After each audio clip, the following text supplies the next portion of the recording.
They thought I wouldn't notice when they left me there. Suitcases in hand, laughter echoing down the marble lobby, not a single glance back. I watched the elevator doors slide shut, carrying them to comfort I had provided. The irony burned slow. I was the one who booked every room, arranged every reservation, paid every cent in advance. They knew it. But they also knew I was easy to discard. Blood should mean belonging. In my family, it meant leverage. I wasn't always the shadow at their table. Once I was the favored son, the one who stayed up late fixing broken things, smoothing over their debts, taking the punches so they could smile. They called me dependable, solid, necessary. Love, it seemed, was transactional. I gave, they took. And still I convinced myself that if I gave enough, they might hold on to me the way I held on to them. But betrayal doesn't arrive with trumpets. It whispers first. The unreturned calls, the cut-off laughter when I entered the room, the way my mother's hand slipped from mine as though it burned her. And then, the moment that stripped the last of my delusion, my brother's message, meant for someone else: "We'll get rid of him after the trip. He's not part of this family anymore." I stared at those words until the screen blurred.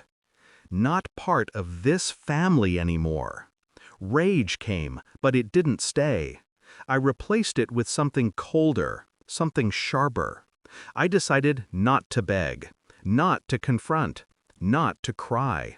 I decided to plan, and planning is what I've always done best. I let them believe I was still blind, still desperate for their scraps of attention. I smiled through dinners, nodded at their hollow compliments, played the fool. Meanwhile, I adjusted the details, quietly. The hotel staff knew my face, not theirs. The credit cards were mine. The signatures were mine. Their comfort was mine to give, and mine to take away. The night of the trip, they strode ahead of me, already drunk on the champagne I had ordered for them. I lingered in the lobby, watching the chandelier light fracture across the polished floor. I could have joined them. I could have begged for space in their world. Instead, I let the silence wrap around me like armor.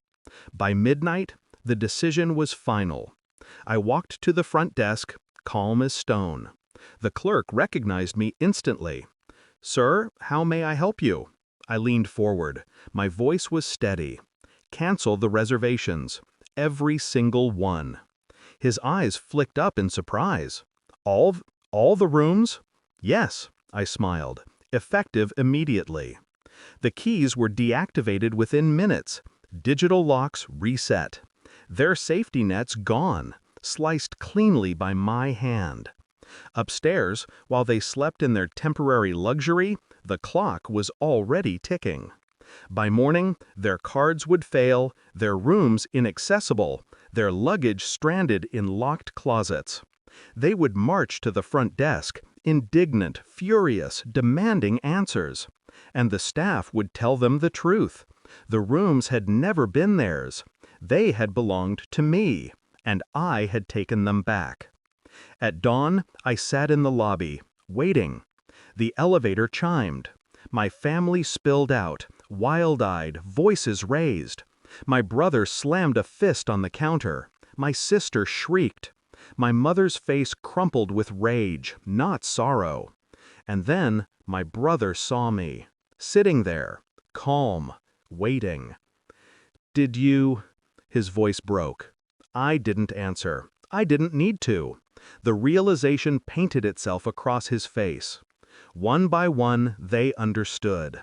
The rooms, the money, the control, all mine. No longer theirs.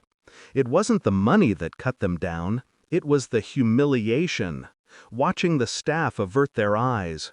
Watching me rise, straighten my coat, and walk past them as if they were strangers. For once, they were the ones abandoned.